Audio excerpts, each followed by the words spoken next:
Assalamualaikum warahmatullahi wabarakatuh. Perkenalkan, nama saya Arina Safa Aziza dari kelas 12 MIPA 2. Di sini saya akan menjelaskan mengenai materi sejarah yaitu kolonialisme dan imperialisme. Apa itu kolonialisme? Kolonialisme berasal dari bahasa Latin kolonia yang artinya tanah pemukiman atau jajahan. Secara istilah, kolonialisme adalah upaya yang dilakukan untuk memperluas wilayah oleh negara-negara penguasa dalam rangka menguasai suatu daerah atau wilayah untuk mendapatkan sumber daya. Kolonialisme umumnya dilakukan oleh negara-negara yang memiliki kekuatan lebih dibandingkan dengan negara lain.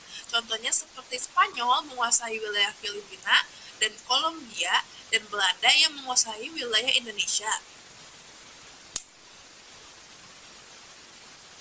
Lalu, apa itu imperialisme?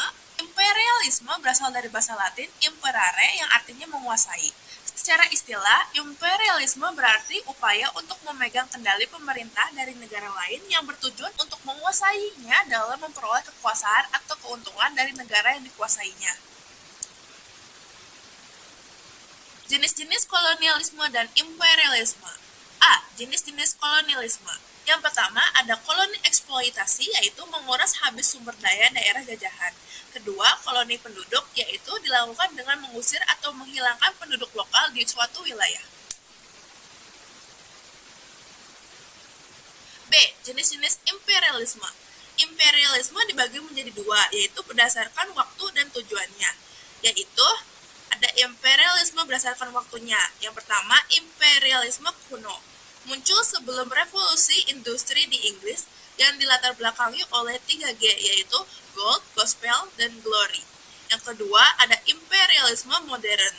Muncul setelah revolusi industri yang dilatar belakangi oleh faktor ekonomi dan kebutuhan industri pada waktu itu. Lalu ada imperialisme berdasarkan tujuannya. Yang pertama, imperialisme politik, yang untuk menguasai seluruh kehidupan politik suatu negara. Yang kedua, imperialisme ekonomi untuk menguasai sektor perekonomian negara lain. Yang ketiga, imperialisme militer untuk menguasai negara lain karena dianggap memiliki wilayah strategis yang bisa memperkuat pertahanan. Awal mula munculnya kolonialisme dan imperialisme.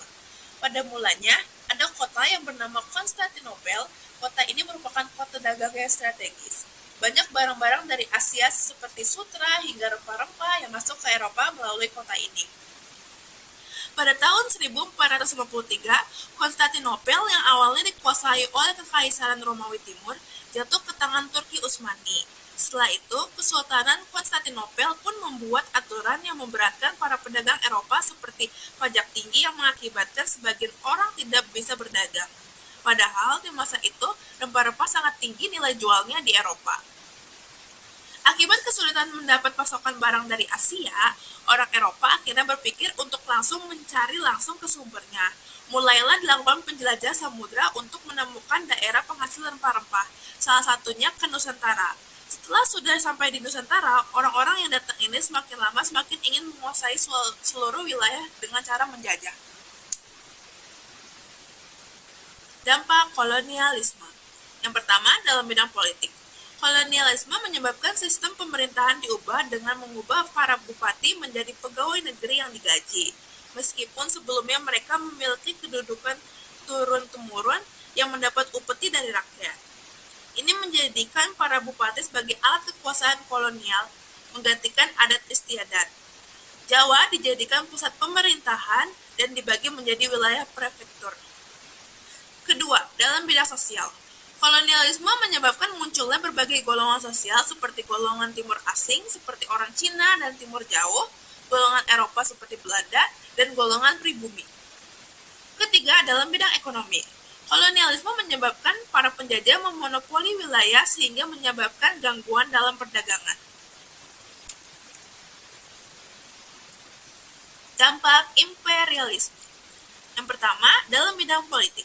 Imperialisme menyebabkan struktur pemerintahan berubah dari sistem kerajaan menjadi sistem kolonial dan terjadinya dualisme pemerintahan dengan adanya pemerintahan Eropa dan pemerintahan pribumi.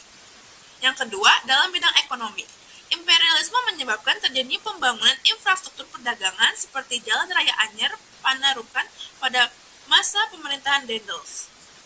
Ketiga, dalam bidang sosial, imperialisme menyebabkan semangat persatuan, kekerabatan, gotong royong, kesantunan, dan budi pekerti luhur mulai bergeser.